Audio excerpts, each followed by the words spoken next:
नमस्कार दोस्तों, डेट आज की 6 नवंबर 2024 है। स्वागत है आपका एटोएल डिस्कशन में। आज देखो टोटल 3 इश्यूज हम डिस्कस करेंगे। सबसे पहले आर्टिकल हम डिस्कस करेंगे आधार बायोमेट्रिक्स का कैसे इस्तेमाल किया जा सकता है, अननोन डेड बॉडीज को आइडेंटिफाई करने के लिए क्या क्या एथिकल इश्यूज इन्वॉल्व हैं, सब हम डिस्कस करेंगे। फिर दूसरा आर्टिकल हम डिस्कस करेंगे। देखो अक्सर हम डिस्कस करते हैं, कल ही मैंने आपको बताया था कि हमारे देश में ना रिसर्च इंस्टीट्यूट्स में बच्चों की क्वालिटी अच्छी नहीं होती और हायर एजुकेशन से जो बच्चे निकलते हैं वो अच्छे से स्किल्ड नहीं होते, क्वालिटी बच्चे नहीं होते।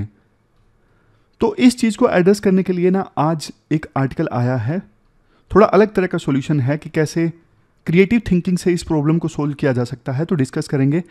फिर नेक्स्ट आर्टिकल आज हम डिस्कस करेंगे सी राजा मोहन का इंडियन एक्सप्रेस से।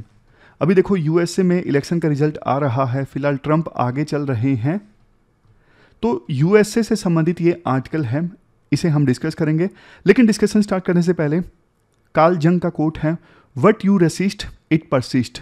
देखो अक्सर आपने एक नोटिस किया है, चलो मैं आपको एक ना एक चीज़ बोलता हूँ, आप सब लोग ध्यान से सुनिएगा। आपको ना पिंक एलिफेंट के बारे में नहीं सोचना है, किसी भी कीमत पे आपको गुलाबी हाथी के बारे में नहीं सोचना है, बिल्कुल नहीं सोचना है। जब देखो मैं ये बोल रहा था तो ना चाहते हुए भी आपके मन में ना पिंक एलिफेंट की इमेज जरूर दिखी होगी, एक बार तो जरूर दिखी होगी, सही सही बताना कमेंट बॉक्स में। तो होता क्या है, जब देखो हम हमारे इमोशंस, हमारे थॉट्स, हमारी वीकनेसेस, इनको दबाने की कोशिश करते हैं ना, तो बल्कि ये और ज़्यादा मजबूत होके आते हैं। समझ गए? जैसे मैंने आपको बोला पिंक एलिफेंट के बारे में नहीं सोचना है, तो आपने अपने थॉट को दबाने की कोशिश की होगी, लेकिन कॉन्ट्राडिक्टरी हो गया। आपको नहीं सोचना था लेकिन दबाने के चक्कर में आपने सोच लिया पिंक एलिफेंट के बारे में। अक्सर देखो जब एग्जाम नज़दीक होता है ना, तो हम अपने आप को समझाते हैं टेंशन बिल्कुल नहीं टेंशन बिल्कुल नहीं लेनी है, बिल्कुल नहीं लेनी है, बिल्कुल नहीं लेनी है। लेकिन जब बार बार अपने आप को बोलते हैं ना टेंशन नहीं लेनी है, टेंशन नहीं लेनी है, तो बल्कि टेंशन हो जाती है। क्योंकि कोट यही है, what you resist it persist. जिस चीज़ को हम दबाने की कोशिश करते हैं ना, वो और ज़्यादा इमर्ज होकर आता है। तो क्या करें? डाइवर्ट। देखो हम हमारी बॉडी को ना रोक नहीं सकते सोचने से। अब जिन्होंने मेडिटेशन में महारत हासिल कर ली है वो तो अपने थॉट्स को कंट्रोल कर पाते हैं, बट आमतौर पे हमारा माइंड ना कुछ सोचता ही रहता है। अगर हम बार बार माइंड में ये सोचेंगे ना टेंशन नहीं लेनी है, तो टेंशन हो जाएगी। तो इससे अच्छा ये है कि बार बार माइंड को ये बोलने के कि टेंशन नहीं लेनी है और किसी जगह पे माइंड डाइवर्ट किया जाए। जैसे जब टेंशन हो ना, तो कुछ पढ़ने में टाइम बिताया जाए कि पूरा ध्यान जो है वो पढ़ने में है। फॉर एग्जांपल आपका फेवरेट सब्जेक्ट पढ़ रहे हैं, फॉर एग्जांपल हिस्ट्री है, जो भी आपका फेवरेट सब्जेक्ट है, तो आप पढ़ाई में इतना लीन हो गए कि आपका फोकस वहीं पे है, टेंशन पे है ही नहीं। समझ गए? दबाने से कुछ नहीं होगा, डाइवर्ट करने से होगा। तो ये कोट है। अब चलिए डिस्कशन स्टार्ट करते हैं। इसके बाद नेक्स्ट आर्टिकल देखो, हायर एजुकेशन को रिवाइटलाइज करने से संबंधित, मतलब हायर एजुकेशन में रिफॉर्म्स लाने से संबंधित हैं। आप सिलेबस में जीएस पेपर सेकंड के इस टॉपिक से आर्टिकल को रिलेट कर सकते हो। इस आर्टिकल को देखो थोड़ा हम ना पॉइंट वाइज फॉर्म में कवर करते हैं, ताकि आप पॉइंट्स जो है ना वो आंसर राइटिंग में यूज कर सको। शुरुआत में देखो आर्टिकल में ये बोला जाता है, हमारे देश में ना नए नए प्राइवेट इंजीनियरिंग कॉलेजेस काफ़ी खुले हैं और नए नए IITs भी खुले हैं। लेकिन एक चीज़ जो कल भी हमने डिस्कस की थी, जिस प्रकार के बच्चे निकल रहे हैं इन कॉलेजेस से, वो देखो उनमें स्किल्स नहीं है, वो कैपेबल नहीं है। आज जिस प्रकार की स्किल से इंडस्ट्रीज डिमांड कर रही है ना, उस स्किल के बेस पे जॉब हासिल करने में, और जो रिसर्च इंस्टीट्यूट्स हैं उनमें भी स्टूडेंट की क्वालिटी काफ़ी ख़राब है। जैसे कोई IIT है, IISc है, यहाँ पर स्टूडेंट्स की क्वालिटी काफ़ी ख़राब है। और हैरानी वाली बात यह है, हायर एजुकेशन में स्टूडेंट्स की जो संख्या है वो डिक्लाइन हो रही है। इंस्टीट्यूशंस में फैकल्टीज़ की शॉर्टेजेस हैं। कई बार तो ऐसा होता है, quantum computing, cyber security, AI, इनके लिए सरकार ने जो फंड्स एलोकेट किए हैं ना, ये यूज़ भी नहीं हो पाते। क्यों? क्योंकि फैकल्टीज़ नहीं है, क्वालिटी स्टूडेंट्स नहीं है। सोच के देखो कैसे भारत आगे बढ़ेगा जब हायर एजुकेशन में ये सिचुएशन है। मतलब अगर देखो अलग अलग सेक्टर्स में स्किल्ड स्टूडेंट्स हमें मिलेंगे ही नहीं, तो ये तो भारत के सोशो इकोनॉमिक फैब्रिक के लिए भी बहुत बड़ा खतरा है। किसी भी देश की इकोनॉमी इस बात पे डिपेंड करती है कि R&D कितना बढ़िया होगा उस देश में। बट स्किल्ड स्टूडेंट्स ही नहीं है, क्वालिटी स्टूडेंट्स ही नहीं है हायर एजुकेशन में, तो क्या तो वो रिसर्च करेंगे और क्या ही देश में R&D होगी। तो इस पूरी प्रॉब्लम की जड़ जानते हो क्या है? पूरी प्रॉब्लम की जड़ है खराब ट्रेनिंग क्वालिटी। मतलब कि हमारे देश में जो फैकल्टीज़ हैं ना, उनके ऊपर ना एक बहुत बड़ा बर्डन है कि आपको ना ज़्यादा से ज़्यादा जर्नल्स पब्लिश करने हैं, ज़्यादा से ज़्यादा पेपर्स लिखने हैं, ताकि हमारे कॉलेज, हमारे यूनिवर्सिटी की जो रैंकिंग है NIRF में वो इम्प्रूव हो सके। तो जो फैकल्टीज़ हैं वो टीचिंग पे ध्यान ही नहीं दे पा रहे हैं। ध्यान नहीं दे पा रहे हैं तो फिर बच्चों की क्वालिटी कैसे इम्प्रूव होगी? पॉइंट समझ गए ना? मतलब कॉलेजेस में जो प्रोफेसर्स वगैरह हैं ना, उनको पुश किया जाता है कि आप रैंकिंग इम्प्रूव करवाओ कॉलेज की। वो बच्चों पे, ग्रेजुएट्स पे ध्यान नहीं दे पाते और बच्चों की जो क्वालिटी निकलती है बहुत ख़राब होती है। कई बार बोला जाता है कि बच्चों की क्वालिटी इंप्रूव करने के लिए कोर्सेज चला दो, ऑनलाइन कोर्सेज जैसे अपस्किलिंग, इंटर्नशिप, लेकिन ये सब देखो स्केलेबल नहीं है। इसके बाद राइटर बोलते हैं देखो हमारे देश में जो ये प्रीमियर इंस्टीट्यूट्स हैं ना, जैसे IITs, IIIT, NIT, IISCR, IISc, ये तो देश में सिर्फ 5% अंडर ग्रेजुएट स्टूडेंट्स को पढ़ाते हैं। जैसे IIT भुवनेश्वर है, ये तो देखो कंप्यूटर साइंस में 60 से भी कम बच्चों को पढ़ा रहा है। लेकिन प्राइवेट कॉलेजेस 95% बच्चों को पढ़ाते हैं, भर भर के बच्चों को पढ़ाते हैं एडमिशन के चक्कर में। जैसे एग्जांपल दिया जाता है, IIT मद्रास बहुत कम बच्चों को पढ़ाता है, SRM यूनिवर्सिटी और VIT यूनिवर्सिटी ये बहुत बच्चों को पढ़ाते हैं। तो मतलब अगर हम देखो यूं बोल दें, जो ये प्रीमियर इंस्टीट्यूट्स हैं जैसे IIT वगैरह, ये तो हैं रिसर्च इंस्टीट्यूट, इनकी रैंकिंग भी अच्छी है, यहाँ पे प्रोफेसर्स बढ़िया बढ़िया पेपर भी पब्लिश करते हैं। और दूसरी तरफ जो ये प्राइवेट यूनिवर्सिटीज़ हैं जैसे SRM, VIT, यहाँ पे थोड़ी ना रिसर्च होती है, तो इनको हम नाम दे सकते हैं टीचिंग इंस्टीट्यूट। समझ गए? वैसे देखो IITs में टीचिंग भी होती है, रिसर्च भी होती है, दोनों होती हैं, तो ये हैं तो टीचिंग प्लस रिसर्च इंस्टीट्यूट्स। लेकिन फिलहाल के लिए इस आर्टिकल में हम नाम दे देते हैं इनको रिसर्च इंस्टीट्यूट। और जो प्राइवेट यूनिवर्सिटीज़ हैं जो भर भर के एडमिशन ले लेते हैं, बच्चों को पढ़ाते हैं, वहाँ पे कोई रिसर्च नहीं होती, उनको नाम दे देते हैं टीचिंग इंस्टीट्यूट। अब सॉल्यूशन देखिए, प्रपोजल देखिए राइटर क्या देते हैं। राइटर बोलते हैं पहली चीज़, जो ये टीचिंग इंस्टीट्यूट्स हैं ना, इनको ना आप रिसर्च के बेस पे रैंकिंग देना बंद कीजिए, इनको आप डाइवर्ट करिए ही मत। टीचिंग इंस्टीट्यूट्स को आप जज कीजिए सिर्फ और सिर्फ पेडागोजी के आधार पे, टीचिंग के आधार पे, ना कि रिसर्च के आधार पे। इनको रैंकिंग दीजिए आप सिर्फ और सिर्फ टीचिंग क्वालिटी के आधार पे। यहां पर देखो, टीचिंग इंस्टीट्यूट्स में सिर्फ पेडागोजी को प्रायोरिटी दी जाए रिसर्च के बजाय, फैकल्टी डेवलपमेंट प्रोग्राम्स यहां पे चलाए जाएं, टीचर्स का इवैल्यूएशन होना चाहिए समय समय पे। मतलब जो कुछ किया जाए ना टीचिंग इंस्टीट्यूशंस में, टीचर सेंट्रिक किया जाए। आप बोलोगे सर टीचिंग इंस्टीट्यूट्स में जो टीचर्स होंगे, मान लीजिए उनको भी रिसर्च करनी है, तो वो क्या करेंगे? अगर देखो टीचिंग इंस्टीट्यूट्स में जो टीचर हैं उनको भी रिसर्च करनी है, तो वो रिसर्च इंस्टीट्यूट्स में जाके रिसर्च कर सकते हैं, ऐसा प्रोविजन करना चाहिए। टाई अप्स होने चाहिए टीचिंग इंस्टीट्यूट और रिसर्च इंस्टीट्यूट्स के बीच में। लेकिन असली टाई अप ध्यान से सुनिएगा, असली टाई अप टीचर्स रिसर्चर्स के इसके लिए नहीं, मतलब इसके लिए तो होना ही चाहिए, बल्कि देखो जो टीचिंग इंस्टीट्यूट्स में बच्चे पढ़ रहे हैं ना, वो अपने आखिरी का 1 साल, आखिरी के 2 साल रिसर्च इंस्टीट्यूट में बिताएं। जैसे आपको एग्जांपल देता हूं, SRM यूनिवर्सिटी है। SRM यूनिवर्सिटी में मान लीजिए 3 साल बच्चे ने पढ़ लिए SRM यूनिवर्सिटी में, एग्जांपल दे रहा हूं सिर्फ। लेकिन आखिरी का साल जो अच्छे बच्चे हैं ना, उनको छांट लिया, उनको सिलेक्ट कर लिया अलग से। फिर उन क्वालिटी स्टूडेंट्स को ना अपना लास्ट का ईयर बिताना होगा रिसर्च इंस्टीट्यूट में। अच्छा कंसेप्ट है ना? मतलब बच्चे टीचिंग इंस्टीट्यूट्स में बिताएं फॉर एग्जांपल अपना 75% समय, लेकिन लास्ट का 1 साल या फिर 2 साल रिसर्च इंस्टीट्यूट में बिताएं, जैसे IIT में, IISc में, वहां पर। इसका बहुत फायदा होगा। इसका फायदा देखो ये होगा, क्योंकि रिसर्च इंस्टीट्यूट्स को ना क्वालिटी स्टूडेंट्स मिलेंगे, क्योंकि स्टूडेंट्स सिलेक्ट किए गए हैं। टीचिंग इंस्टीट्यूट्स में जो अच्छे बच्चे पढ़ रहे थे, उनमें से अच्छे बच्चों को सिलेक्ट किया और उनको लास्ट एक या 2 साल उनका बिताया गया कहां पे, रिसर्च इंस्टीट्यूट में, जहां पे वो जाके रिसर्च करेंगे, क्वालिटी रिसर्च इंस्टीट्यूट्स को क्वालिटी इंस्टीट्यूट मिल गए, और टीचिंग इंस्टीट्यूट जो है वो टीचिंग पे फोकस करके वो रिसर्च की तरफ डाइवर्ट नहीं हुए। तो दोनों के लिए विन विन सिचुएशन है। टीचिंग इंस्टीट्यूट सिर्फ और सिर्फ टीचिंग पे फोकस कर सकेंगे, और जो अच्छे बच्चे होंगे उनको लास्ट 1 या 2 साल रिसर्च इंस्टीट्यूट में वहां पे उनको एजुकेशन दी जाएगी, तो वो क्वालिटी रिसर्च वहां पे कर सकेंगे। तो दोनों इंस्टीट्यूट्स, रिसर्च इंस्टीट्यूट्स भी और टीचिंग इंस्टीट्यूट्स भी, दोनों अच्छे से काम करेंगे। ये चीज देखो ऑलरेडी इंडिया में भी हो रही है, इंडिया में बहुत कम लेवल पे हो रही है। जैसे IIT बॉम्बे और NIT सूरत के बीच में टाई अप है।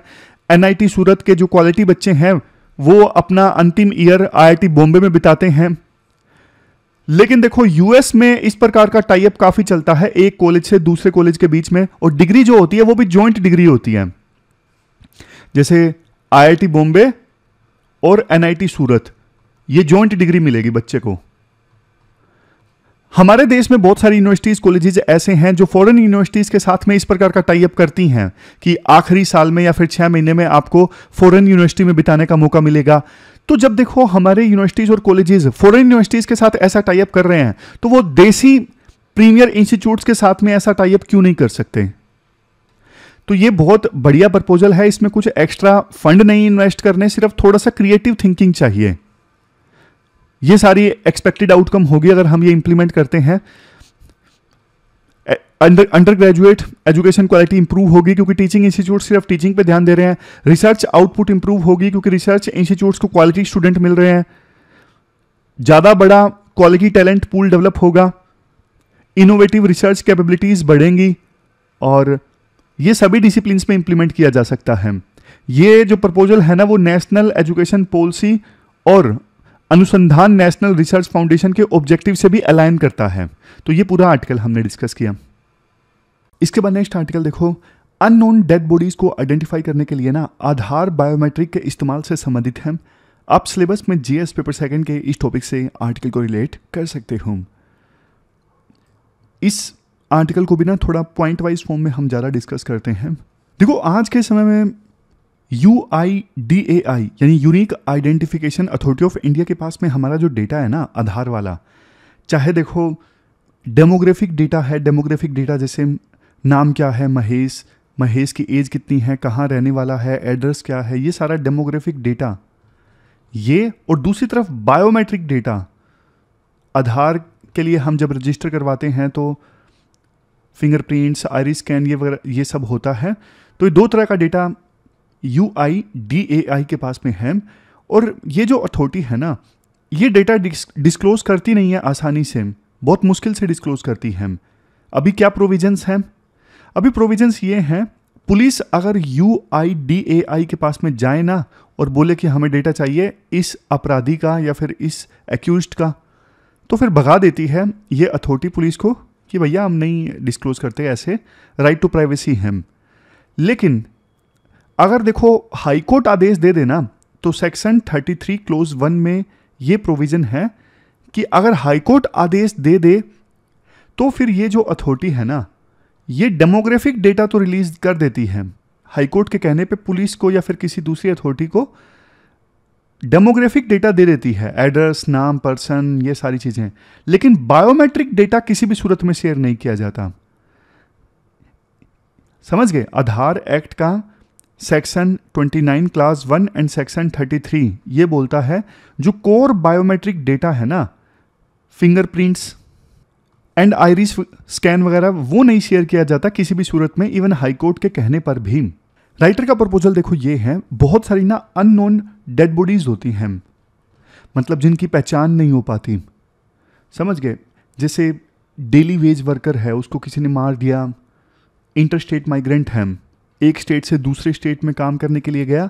फैमिली सिचुएशन काफ़ी बार इनकी अच्छी नहीं होती, तो फैमिली खोजने की भी कोशिश नहीं करती कि हाँ भाई हमारे रिलेटिव का क्या हुआ, क्योंकि फैमिली रिलेशन सब बहुत बार स्ट्रेंड होती हैं। या फिर किसी को मार दिया, दूर दराज के एरिया में ले जाके किसी को मार दिया। कोई मेंटल हेल्थ पेशेंट था, सड़क पे रह रहा था, उसको किसी ने मार दिया। Hit and run victim, homeless people. तो मतलब ये वो लोग हैं कई बार ना जिनकी डेथ हो जाती है ना, तो डेथ के बाद में इनकी बॉडी को आइडेंटिफाई करना बहुत मुश्किल हो जाता है। और ज़्यादातर ये लोग ना इकोनॉमिकली वीकर सेक्शंस के ही होते हैं, क्योंकि जो अमीर लोग होते हैं वो तो देखो अपनों को ढूंढने की कोशिश करते हैं। जो गरीब लोग होते हैं उन्हें लगता है कि यार ना तो हमारे पास में पैसा है, अगर हम ढूंढेंगे हमारे रिलेटिव को तो हमारी जो दिहाड़ी है, हमारे जो वेजीज हैं, वो खुद भी वेजीज वाले होते हैं, डेली वेजर होते हैं, तो उनके पास ना तो समय होता है और ना ही वो इतना एनर्जी या फिर पैसा इन्वेस्ट कर पाते हैं अपने अपनों को ढूंढने के लिए। तो उनकी जो बॉडी है वो अज्ञात रह जाती है, अननोन रह जाती है। आमतौर पे पुलिस क्या करती है, ऐसे लोगों की बॉडी मिलती है ना, डेड बॉडी मिलती है, तो उस बॉडी को एग्जामिन किया जाता है, पुलिस के द्वारा फोटोग्राफी की जाती है और बाकी जो इन्फॉर्मेशन है जैसे टैटू वगैरह, कहाँ पे तिल है, मस्सा है, वो सारी इन्फॉर्मेशन डॉक्यूमेंट की जाती है। इसके बाद में एविडेंस कलेक्ट किए जाते हैं, सीसीटीवी फुटेज एनालाइज की जाती है, फ़ोन रिकॉर्ड जो हैं वो भी एनालाइज किए जाते हैं। बाकी आसपास के जो पुलिस स्टेशंस हैं उनके साथ में इंफॉर्मेशन शेयर की जाती है। ये सारे काम पुलिस करती है, लेकिन बावजूद इसके बहुत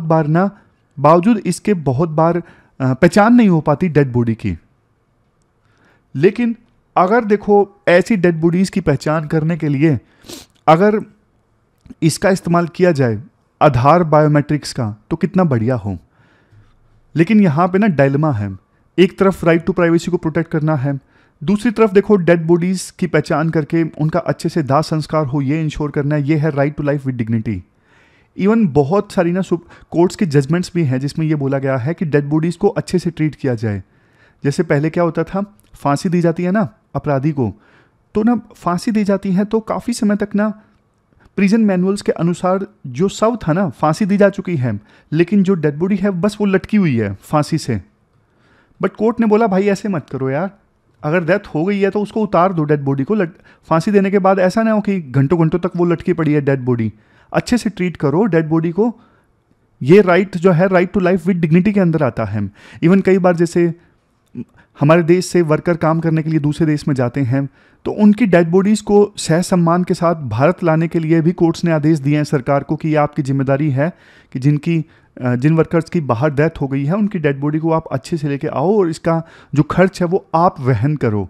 मतलब पॉइंट क्या है, कोर पॉइंट ये है कि कोर्ट्स के काफ़ी ऑर्डर्स हैं जिसमें उन्होंने बोला है कि डेड बॉडीज़ को आप अच्छे से ट्रीट करो। लेकिन देखो जब डेड बॉडी की पहचान ही नहीं हो पाती तो फिर क्या ही अच्छे से ट्रीट किया जाएगा।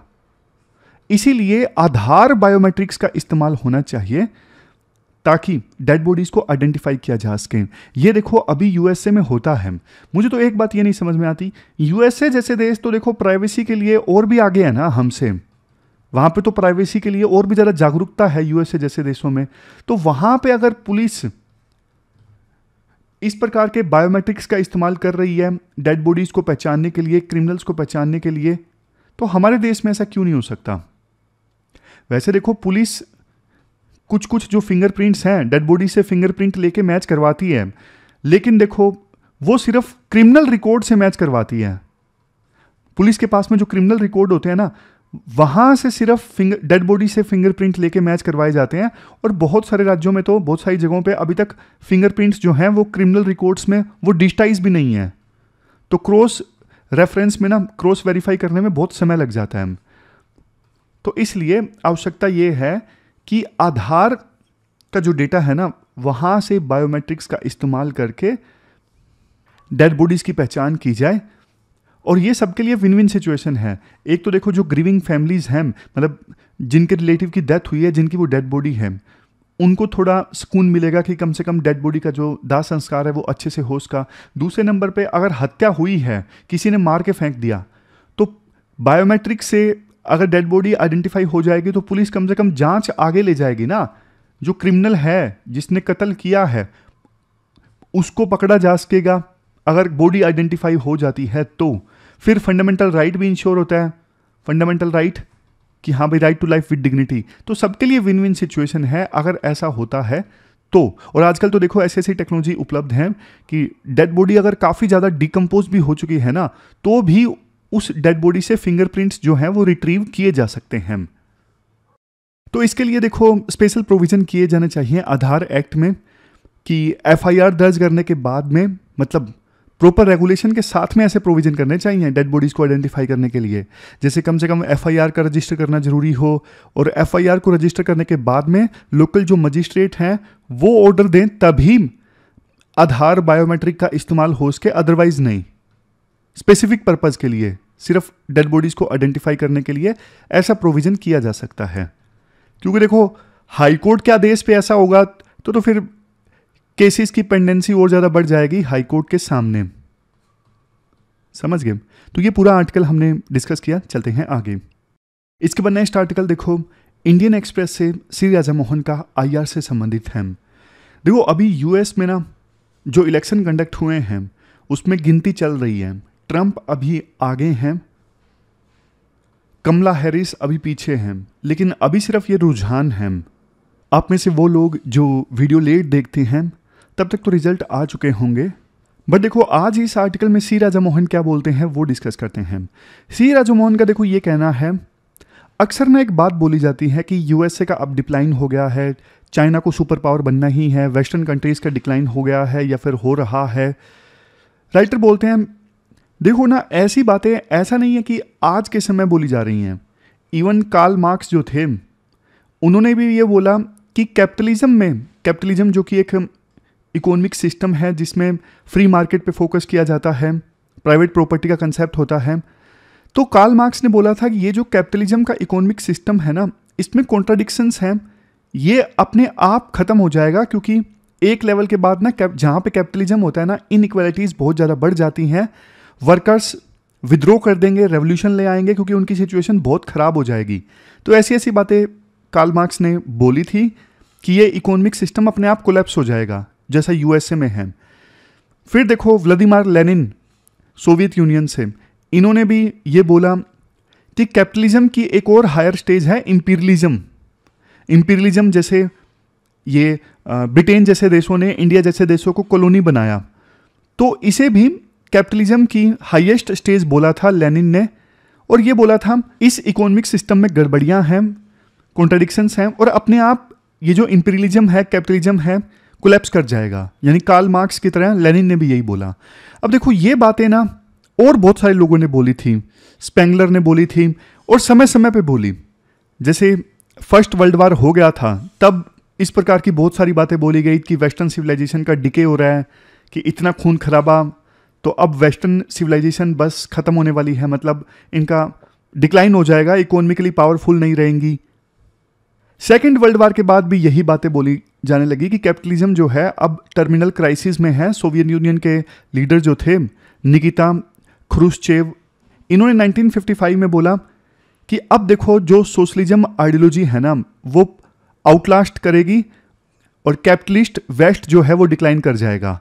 माओ ने ये बात थोड़ी अलग ढंग से बोली, उन्होंने बोला ईस्ट की जो हवा है वो प्रिवेल करेगी वेस्ट की विंड के ऊपर। और चाइना के जो राष्ट्रपति हैं शी जिनपिंग, इन्होंने तो हाल ही में 2021 में ये बोला था कि अब यूएसए का युग जा चुका है, अब देखो पोस्ट वेस्ट वर्ल्ड ऑर्डर में ना चाइना लीड करेगा। ये देखो China will lead A post western world. ये सारे मैंने आपको एग्जांपल्स जानते हो क्यों दिए? ये इसलिए दिए, राइटर ये बोलना चाहते हैं, देखो आज के समय में ना लोग चाइना से कंपेयर करते हुए ये बोल रहे थे कि चाइना अब यूएसए को रिप्लेस कर देगा, बट चाइना की पॉपुलेशन अब डिक्लाइन हो रही है, चाइना की इकोनॉमी में बहुत सारे क्राइसिस हाल फिलहाल में देखने को मिले, उनका मोमेंटम अब ख़त्म सा हो गया है।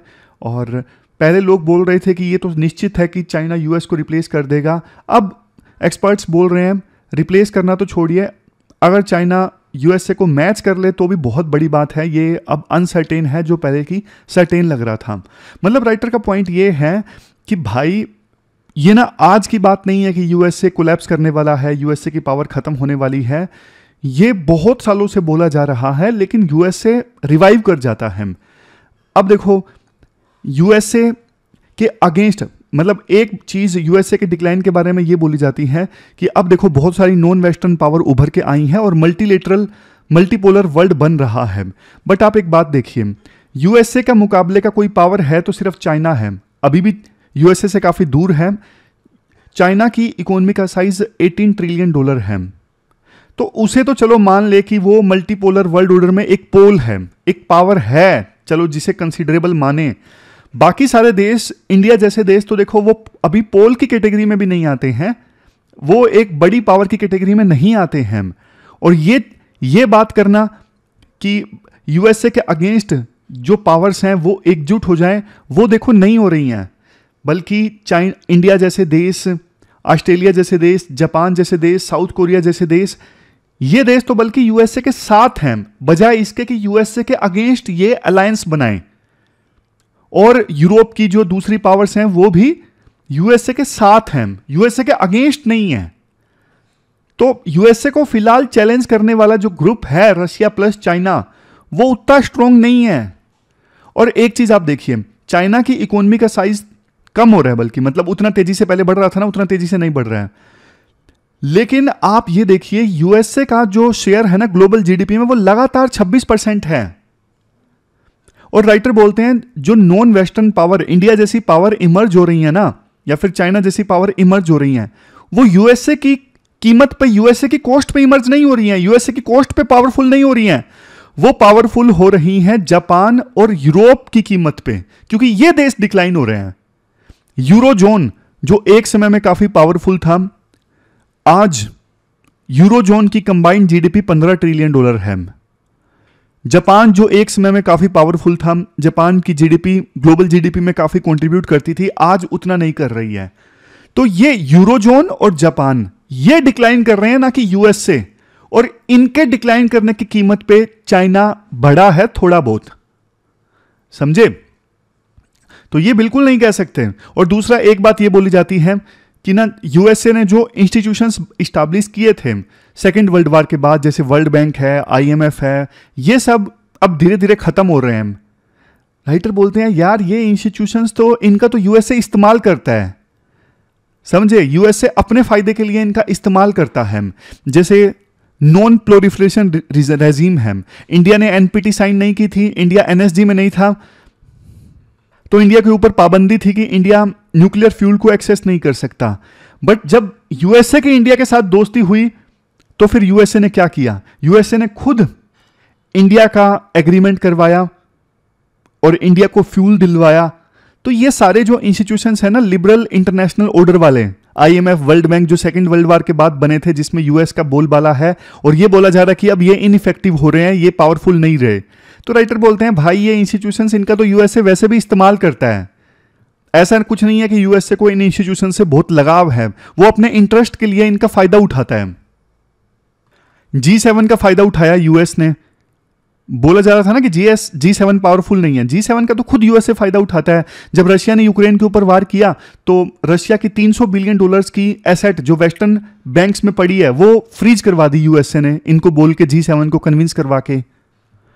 और एक चीज आप समझ लीजिए, अभी इलेक्शन का रिजल्ट चल रहा है, चाहे ट्रंप जीते चाहे हैरिस जीते, यूएसए देखो पावरफुल बना रहेगा और यूनिलेटरली अपनी पावर का इस्तेमाल करता रहेगा, चाहे ट्रंप जीते या हैरिस जीते। जैसे बाइडन तो डेमोक्रेटिक पार्टी के लीडर थे, बाइडन ने पूरा जो ग्लोबल फाइनेंशियल सिस्टम है ना उसका इस्तेमाल किया यूएस के लिए। कैसे? जैसे रशिया के फंड्स फ्रीज करवा दिए, रशिया के ऊपर सैंक्शंस लगवा दिए, समझ गए? जो बड़े बड़े बैंक्स हैं, वर्ल्ड बैंक वगैरह, वो रशिया से डील नहीं कर सकते। तो अपने पावर का फायदा उठा के यूएसए ग्लोबल फाइनेंशियल सिस्टम का यूज करता है अपने दुश्मनों के अगेंस्ट। जैसे बाइडन का ना एक इन्फ्लेशन रिडक्शन एक्ट है, अब है तो इन्फ्लेशन को कंट्रोल करने के लिए, लेकिन इसमें बोला गया है कि जो यूएसए है उसको ग्रीन एनर्जी का हब बनाया जाएगा, इंसेंटिव वगैरह दिए जाएंगे जो कंपनीज यूएसए में इस्टेब्लिश होंगी ग्रीन एनर्जी के लिए। तो यूरोपियन कंपनीज भी यूएसए में आने को तैयार हैं क्लीन एनर्जी के लिए, ग्रीन एनर्जी के लिए। तो कहने का मतलब ये है भाई, ऐसा कुछ नहीं है कि ट्रंप जो है वो ज्यादा मतलब प्रोटेक्शनिज्म करते हैं और बाइडन जो है वो तो शरीफ हैं, या फिर कमला हैरिस शरीफ होंगी उन्हीं की पार्टी की। शरीफ इनमें कोई नहीं है, ये अपने इंटरेस्ट के हिसाब से काम करते हैं। बस डेमोक्रेटिक पार्टी जो है ना थोड़ा शुगर कोटिंग कर देती है, करना इनको वही है, यूनिलेटरली फैसले लेना, अपनी पावर का मिसयूज करना। डॉलर अभी सबसे बड़ी एजेंसी है, करेंसी है जो ट्रेड में यूज होता है, उसका इस्तेमाल करना अपने फायदे के लिए। तो ये ट्रंप भी करेंगे और हैरिस भी करेंगी। बात करें इंडिया की, देखो पिछले 5 जो प्रेसिडेंट्स हैं ना, Clinton, Bush, Obama, Trump, Biden, कोई भी राष्ट्रपति रहा हो, सबके ना इंडिया के साथ रिलेशन अच्छे रहे हैं। बट देखो इंडिया ना ग्रांटेड नहीं ले सकता। अभी ना यूएसए की पॉलिटिक्स बहुत ज़्यादा पोलराइज हो गई है। तो ना यूएसए में अलग अलग जो स्टेक होल्डर्स हैं, जिनके पास में पावर्स हैं, उनके साथ में इंडिया को एंगेज करना चाहिए बदलती रियलिटीज़ के हिसाब से। ब्रिक्स जैसी ऑर्गेनाइजेशन जो है, जो नॉन वेस्टर्न वर्ल्ड को पावरफुल बनाना चाहती हैं, नॉन वेस्टर्न वर्ल्ड का ऑर्डर इस्टेब्लिश करना चाहती हैं, वो देखो यूएसए को नहीं हरा सकती, यूएसए को नहीं दबा सकती फिलहाल के समय में। इंडिया देखो अपनी फॉरेन पॉलिसी को इफेक्टिव तभी बना सकता है जब उसे रियलिटीज़ का पता हो, और रियलिटी फिलहाल यही है कि यूएसए का दबदबा जो है वो बरकरार रहने वाला है, और चाइना कहीं भी अभी फिलहाल यूएसए को रिप्लेस करने वाली सिचुएशन में नहीं है। तो ये पूरा आर्टिकल हमने डिस्कस किया यूएस के डोमिनेंस से संबंधित। चलते हैं आगे, लास्ट में जल्दी से रिवाइज कर लेते हैं जो जो आर्टिकल्स आज हमने डिस्कस किए। हमने देखो हायर एजुकेशन में रिफॉर्म से संबंधित आर्टिकल डिस्कस किया, जिसमें हमने डिस्कस किया कि देखो हमारे देश में जो बच्चे हायर एजुकेशन से निकल रहे हैं ना, उनमें स्किल्स नहीं है, और हायर एजुकेशन इंस्टीट्यूट्स को जो बच्चे मिल रहे हैं उनकी क्वालिटी भी अच्छी नहीं है। तो फिर ये इससे तो देश में सोशो इकोनॉमिक फैब्रिक ख़राब होगा, R&D अच्छे से नहीं होगी। तो इसके लिए राइटर ना सॉल्यूशंस प्रपोज करते हैं। राइटर बोलते हैं ये हो वैसे इसलिए रहा है क्योंकि ना रैंकिंग इवन टीचिंग, सभी टीचर्स का फोकस ना रैंकिंग बढ़ाने पे ज़्यादा है, इसलिए वो पेपर्स पब्लिश ज़्यादा कर रहे हैं, टीचिंग पे ध्यान नहीं दे पा रहे हैं। तो राइटर इसके लिए सजेस्ट करते हैं, सबसे पहली चीज़ ना आप एक काम करो, टीचिंग इंस्टीट्यूट्स को आप जज मत करो रिसर्च के लिए। हमारे देश में 5% रिसर्च, 5% जो प्रीमियर इंस्टीट्यूट्स हैं ना, IITs, IIIT, NIT, ये दोनों पे फोकस करते हैं, रिसर्च पे प्लस टीचिंग पे। और बाकी जो प्राइवेट यूनिवर्सिटीज़ वगैरह हैं, SRM, KIIT, ये 95% इंस्टीट्यूट्स हैं ऐसे जो मेजोरली स्टूडेंट्स को पढ़ाते हैं। तो आपने क्लासिफिकेशन कर दो कि टीचिंग वाले इंस्टीट्यूट्स अलग हैं, रिसर्च वाले अलग हैं। टीचिंग इंस्टीट्यूट्स वाले सिर्फ टीचिंग करेंगे, वो फोकस करेंगे पेडागोजी पे, बच्चों को अच्छे से ट्रेन करने पे, वो फोकस करेंगे फैकल्टी को डेवलप करने पे, टीचर की इवैल्यूएशन पे, मेंटरशिप पे, और टीचिंग को इवैल्यूएट करेंगे। ये सब होगा इन टीचिंग इंस्टीट्यूट्स में। रैंकिंग भी दी जाएगी टीचिंग के आधार पे। जबकि देखो ये किया जा सकता है कि टीचिंग इंस्टीट्यूट में जो बच्चे पढ़ते हैं ना, क्वालिटी बच्चों को आइडेंटिफाई करवा के लास्ट या 1-2 साल रिसर्च इंस्टीट्यूट में भेजा जाए, वहाँ पे फिर वो क्वालिटी रिसर्च भी करें। ये फ़ायदा होगा, इससे सबको फ़ायदा होगा। रिसर्च इंस्टीट्यूट्स को क्वालिटी स्टूडेंट मिलेंगे, टीचिंग इंस्टीट्यूट सिर्फ टीचिंग पे फोकस कर सकेंगे, और जो टीचर्स टीचिंग इंस्टीट्यूट में पढ़ाते हैं अगर वो रिसर्च करना चाहते हैं तो वो अपने रिसर्च इंस्टीट्यूट के साथ में टाई अप कर सकते हैं, वहाँ पे जाकर रिसर्च कर सकते हैं अलग से। ऐसा सिस्टम देखो चलता है, अभी इंडिया में भी चल रहा है, लेकिन बहुत कम स्केल पे। जैसे NIT सूरत और IIT बॉम्बे के बीच में करार है कि final year student IIT Bombay में बिताते हैं। कुछ अच्छे स्टूडेंट्स हमारे देश की कुछ यूनिवर्सिटी कॉलेजेस फॉरेन यूनिवर्सिटीज़ के साथ टाई अप करते हैं इस प्रकार का। तो बड़े स्केल में डोमेस्टिक यूनिवर्सिटीज़ और कॉलेजेस में ऐसा टाई अप हो सकता है। फिर देखो ये डेड बॉडीज़ को आइडेंटिफाई करने वाला आर्टिकल हमने डिस्कस किया था। अभी आधार डेटा ना शेयर नहीं करती UIDAI। हाईकोर्ट के आदेश पे सिर्फ डेमोग्राफिक डेटा शेयर होता है, लेकिन जो बायोमेट्रिक डेटा है, फिंगरप्रिंट, आइरिस स्कैन, वो नहीं शेयर किया जाता किसी भी सूरत में। लेकिन देखो डेड बॉडीज़ को आइडेंटिफाई करने के लिए ऐसा किया जा सकता है, क्योंकि कोर्ट्स के भी ऑर्डर आए हैं कि डेड बॉडीज़ को अच्छे से ट्रीट किया जाए, फांसी के बाद में लगातार लटके ना रहने दिया जाए। फॉरेन कंट्रीज़ में डेथ हो जाती है तो डिग्निटी के साथ में उनकी डेड बॉडी को इंडिया में लाया जाए। तो आमतौर पे देखो जो अज्ञात अननोन डेड बॉडीज़ होती है ना, वो इकोनॉमिकली वीकर सेक्शंस की होती हैं, जो डेली वेजर्स हैं, इंटरस्टेट माइग्रेंट हैं, हिट एंड रन विक्टिम है, मेंटल हेल्थ पेशेंट हैं, होमलेस लोग हैं। इन डेड बॉडीज़ के जो रिलेटिव है ना, वो ढूंढने की कोशिश करते नहीं ज़्यादा, क्योंकि वो गरीब होते हैं, वो क्रिमिनल जस्टिस सिस्टम से डरते हैं देश के। तो पुलिस आमतौर पे क्या करती है, ऐसे डेड बॉडी से संबंधित ना थोड़ा बहुत इन्फॉर्मेशन इकट्ठा करती है, लेकिन ज़्यादा कुछ कर नहीं पाती, क्योंकि फिंगरप्रिंट्स डेड बॉडी के कलेक्ट किए जाते हैं, उनको सिर्फ मैच करवाया जाता है पुलिस के पास जो क्रिमिनल रिकॉर्ड होता है। लेकिन क्रिमिनल रिकॉर्ड पहले तो बात बहुत थोड़ा है, और अभी भी क्रिमिनल रिकॉर्ड पूरा डिजिटाइज नहीं है, तो इस वजह से बहुत दिक्कत आती है। लेकिन USA जैसे देशों में ना बायोमेट्रिक्स का इस्तेमाल किया जाता है डेड बॉडीज़ को आइडेंटिफाई करने के लिए। तो हमारे देश में ऐसा किया जाता है तो सबके लिए फ़ायदा होगा। एक तो देखो जो अननोन डेड बॉडीज़ हैं उनका सही से दाह संस्कार हो जाएगा, रिलेटिव्स को संतुष्टि मिलेगी। डेड बॉडीज़ की पहचान जब हो जाएगी तो पुलिस केस को आगे लेके जाएगी, अपराधी को पकड़ेगी। इसके अलावा right to life with dignity भी इंश्योर होगा, और ऐसा प्रोविजन किया जा सकता है प्राइवेसी भी मेंटेन रहे कि सिर्फ एफआईआर के बेसिस पे लोकल मजिस्ट्रेट जब आदेश दे तब बायोमेट्रिक से डेड बॉडी को आइडेंटिफाई किया जाए, अदरवाइज नहीं। तो ये पूरा आर्टिकल हमने डिस्कस किया। लास्ट में क्वेश्चन देख लीजिए जो आपको अटेम्प्ट करना है। स्टेम ग्रेजुएट्स की क्वालिटी से संबंधित क्वेश्चन आपको अटेम्प्ट करना है। 250 वर्ड्स में आपको इस क्वेश्चन का आंसर देना है। 15 मार्क्स का ये क्वेश्चन है। तो ये थी हमारी आज की डिस्कशन। फिलहाल इस डिस्कशन में इतना ही है। कल मिलते हैं फिर से एक नई डिस्कशन के साथ। तब तक आप अपना ख्याल रखिए, अच्छे से पढ़िए। Thank you very much for discussion.